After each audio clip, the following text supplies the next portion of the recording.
इस सीरीज में जो है भारत स्वतंत्रता संघर्ष से जो मैं कुमार रंजन फिर आ जाया हूँ। गांधी दक्षिण अफ्रीका से रोलेट सत्याग्रह तक। तो पहले दक्षिण अफ्रीका जाने के उनके पृष्ठभूमि को समझ लेते हैं। एक गुजराती व्यापारी दादा अब्दुल्ला का मुकदमा लड़ने के लिए वो डरबन पहुंचे थे। इसी सिलसिले में वह 24 साल की उम्र में ही वो 1893 ईस्वी में दक्षिण अफ्रीका गए थे। ठीक है, अब दक्षिण अफ्रीका में क्या हुआ तो जानते हैं। दक्षिण अफ्रीका में डरबन में एक हफ्ता रहने के बाद जब गांधी जी प्रिटोरिया रवाना हुए तो रास्ते में उन्हें तरह तरह से अपमानित किया गया। यह घटना शायद सबको मालूम है कि एक बार उन्हें गोरे ने ट्रेन के प्रथम श्रेणी के डिब्बे से उतार दिया था। प्रिटोरिया पहुंचने पर उन्हें तुरंत भारतीयों की एक बैठक आयोजित की और भारतीयों से गोरों के अत्याचार का विरोध करने की अपील की। ठीक है, अब वहाँ उनका दक्षिण अफ्रीका का जो मूवमेंट का सार है कि शांतिपूर्ण अवज्ञा, जिसको कि सत्याग्रह आंदोलन में कहा जाता है, कि से अंग्रेजों को आंदोलन की मांग मनवाने पर मजबूर किया जा सकता है। इस प्रयोग में गांधी जी सफल हुए। अब देखते हैं गांधी जी ने क्या कौन कौन काम किया वहाँ पे अफ्रीका में। गांधी जी विभिन्न भारतीय समुदाय को संगठित करने, इनकी मांगों का खूब प्रचार करने का लगातार प्रयास करते रहे। इसके लिए उन्होंने नटाल भारतीय कांग्रेस का गठन किया, नटाल भारतीय कांग्रेस, और इंडियन ओपिनियन नामक एक अखबार भी निकाला। जब आंदोलन संकट के दौर में था और 1906 के बाद गांधी जी की वकालत भी लगभग बंद हो चुकी थी, और इन सब हालत को देखते हुए गांधी जी ने टॉलस्टॉय फॉर्म स्थापित किया और अपने एक जर्मन शिल्पकार दोस्त कलन बास की मदद से सत्याग्रहियों के परिवार की पुनर्वास की समस्या सुलझाई, और बाद में वही टॉलस्टॉय फॉर्म गांधी आश्रम बना। भारत से भी काफ़ी पैसा भेजा गया। रतन टाटा ने 25,000 रुपया भेजा। मुस्लिम लीग और निज़ाम हैदराबाद ने भी मदद की। इसी बीच गोखले ने दक्षिण अफ्रीका का दौरा किया। अंग्रेजों का दमन अपने चरम पे पहुंच चुका था। गोखले ने भारत का दौरा कर अत्याचार के खिलाफ जनमत किया। लॉर्ड हार्डिंग तक ने इसकी निंदा की। बाद में इम्पोर्टेंट प्रश्न है प्रीलिम्स का, Lord Hardinge, Gandhi ji, Gokhale, CF Andrews से कई बार लंबी बातचीत के बाद दक्षिण अफ्रीकी सरकार ने भारतीयों की मुख्य मांगें मान ली। इस तरह जो है दक्षिण अफ्रीका से में ख़त्म हुआ आंदोलन। अब गांधी जी जनवरी 1915 में भारत लौटे और दूसरे साल भी गांधी जी सक्रिय राजनीति से दूर रहे। इस समय होम रूल आंदोलन चल रहा था। अब गांधी जी का चंपारण में देखते हैं रोल। भारत में आए तो चंपारण, बिहार में चंपारण आंदोलन, पुलिस की पृष्ठभूमि को समझ लेते हैं। किसानों को वहाँ के गोरे जो थे 3/20 हिस्से में नील की खेती करना अनिवार्य कर दिया था, जो बहुत ही शोषणकारी नीति थी। 19वीं सदी के खत्म होते होते जर्मनी के रासायनिक रंगों ने नील को बाजार से बाहर खदेड़ दिया था। फिर भी बागान मालिक किसानों की मजदूरी का फायदा उठाना चाहा। इतना ही नहीं, 1908 में इसके खिलाफ विरोध काफ़ी मुखर हुआ, पर बागान मालिकों की लूट का सिलसिला चलता रहा। ये वो पृष्ठभूमि थी। अब देखते हैं क्या हुआ। 1917 में चंपारण के राजकुमार शुक्ल ने गांधी जी को चंपारण बुलाने का फैसला किया। गांधी जी चंपारण पहुंचे तो अंग्रेज ने तुरंत उसे वापस जाने के लिए कहा, लेकिन गांधी जी माने नहीं। यहाँ भी उनके काम करने का अनोखा तरीका था।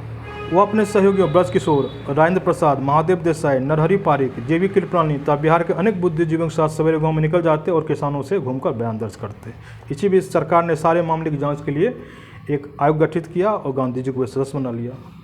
गांधी जी के पास काफ़ी सबूत पहले से थे। आयोग को इस समझाने में सफल रहे कि 3 कठिया पद्धति खत्म होनी चाहिए, कोई मुश्किल नहीं हुई, और जो पैसा अवैध वसूल किया गया था किसानों से, वो भी हर्जाना दिया जाए किसानों को, वो भी सही हुआ, वो भी किसान के साथ सही हुआ। बागान मालिक किसी तरह अवैध वसूली का 25% वापस करने के लिए वापस करने पर राजी हो गए। गांधी जी मान भी गए। इस तरह चंपारण आंदोलन खत्म हुआ। अब आते हैं अहमदाबाद में भी क्यों पृष्ठभूमि था। अहमदाबाद का पृष्ठभूमि था आंदोलन का, मिल मालिकों और मजदूरों में प्लेग बोनस को लेकर विवाद छिड़ा था, और ब्रिटिश कलेक्टर को लग रहा था कि दोनों पक्षों में कहीं सख्ती परीक्षण की नौबत ना आ जाए। उसने गांधी जी से कहा कि वह समझौता के लिए मालिकों पर दबाव डालें। मिल मालिकों में से एक अंबालाल सराभाई गांधी जी के दोस्त थे, और हाल में उन्होंने साबरमती आश्रम के लिए काफ़ी पैसा दिया था। गांधी जी ने मालिकों और मजदूरों को इन सारे मामलों को एक ट्रिब्यूनल को सौंप देने के लिए राजी कर लिया। यह ट्रिब्यूनल अपने आप में बहुत अनोखा है गांधी जी का सिद्धांत। लेकिन बाद में मालिकों ने हड़ताल का बहाना बनाकर इससे अपने अलग कर लिया। मालिकों के व्यवहार से गांधी जी क्षुब्ध हो उठे। उन्होंने मजदूरों को हड़ताल करने का निर्देश दिया। हड़ताल शुरू हुई। साबरमती के तट पर रोज मजदूरों के सभा को गांधी संबोधित करते एक दैनिक समाचार बुलेटिन में निकाला गया। अंबालाल सराभाई की बहन अनसुईया बेन इस संघर्ष में गांधी जी के साथ थी, लेकिन कुछ फर्क नहीं पड़ा। गांधी जी ने खुद अनशन में बैठने का फैसला किया। गांधी जी के अनशन का मालिकों पर असर पड़ा। वे सारे मामले को ट्रिब्यूनल को सौंपने पर राजी हो गए। अब ट्रिब्यूनल ने 35% बोनस देने का फैसला सुनाया। इस तरह यह आंदोलन खत्म हुआ। हम देखते हैं खेड़ा जिला का। वहाँ के खेरा जिला के किसानों का, उसका भी पृष्ठभूमि है। खेरा जिला के किसान बहुत ही मुसीबत में थे, फसल बर्बाद हो गई थी, फिर भी सरकार उनसे मालगुजारी वसूल कर रही थी। अब देखते हैं जो गांधी जी ने क्या क्या किया।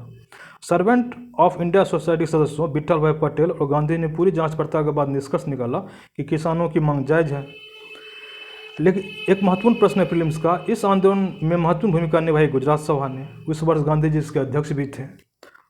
अपील और याचिकाओं का जब कोई असर नहीं पड़ा तो गांधी जी ने किसानों से कहा कि आप लगान मत दीजिए, लेकिन सरकार ने क्रूर दमन किया। अब इससे पहले से ही यहाँ के लोग प्लेग, महंगाई और सूखे के मार से त्रस्त खेरा किसान अब संघर्ष करने की स्थिति में नहीं थे।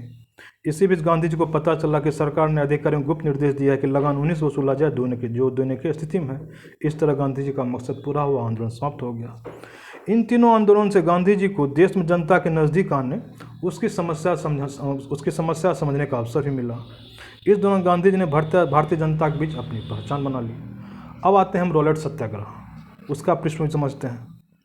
अनुभव और लोकप्रियता ने गांधी जी को अदम्य साहसी बना दिया था। इसी साहस और विश्वास के कारण उन्होंने फरवरी 1919 में प्रस्तावित रॉलेट एक्ट के खिलाफ देशव्यापी आंदोलन का आह्वान किया था।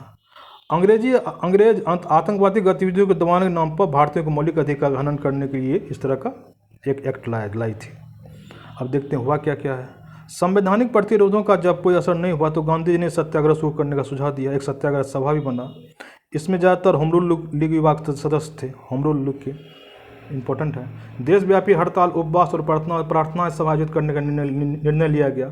साथ ही साथ कानूनों की अवज्ञा करने का निर्णय लिया गया। इसे शुरू करने के लिए 6 अप्रैल को तारीख तय की गई थी। लेकिन कुछ गलतफहमी के कारण दिल्ली में 30 मार्च को हड़ताल आयोजित की गई थी, जिसके दौरान काफ़ी हिंसा भड़क गई। प्रथम विश्व युद्ध के दौरान सरकारी दमन के अत्याचार जो पंजाब का भी प्रतिरोध जो है हिंसात्मक गतिविधियों के लिए एक अवसर साबित हुआ था। और अन्य जगह भी हिंसाएं हो रही थी लेकिन अमृतसर में 10 अप्रैल को सैफुद्दीन किचलू और डॉक्टर सत्यपाल की गिरफ्तारी के खिलाफ काफ़ी हिंसाएं हुई वहाँ पे। और जो है नगर का प्रशासन जो है सेना को सौंप दिया गया और प्रशासक के रूप में जो है नगर का प्रशासन जनरल डायर के हाथ में सौंप दिया गया और सेना को बुला लिया गया। और 13 जनसभा आयोजित करने पर प्रतिबंध लगा दिया गया था। 13 अप्रैल को बैसाखी का दिन था। जलियांबाग में एक सभा आयोजित की गई थी और गांव कस्बे से लोग आए थे और यहाँ जो हत्याकांड हुआ आप सभी लोग जानते हैं। जलियांवाला बाग कांड से पूरा देश स्तब्ध हो गया। गांधी जी ने देखा कि पूरा माहौल हिंसा की लपेट में, तो 18 अप्रैल को उन्होंने आंदोलन वापस ले लिया। लेकिन इसका अर्थ ये नहीं था गांधी जी का अहिंसक सत्याग्रह से विश्वास उठ गया था तथा वह भारतीय जनता से निराश हो गए थे। एक साल बाद फिर उन्होंने एक राष्ट्रव्यापी आंदोलन छेड़ा था। धन्यवाद।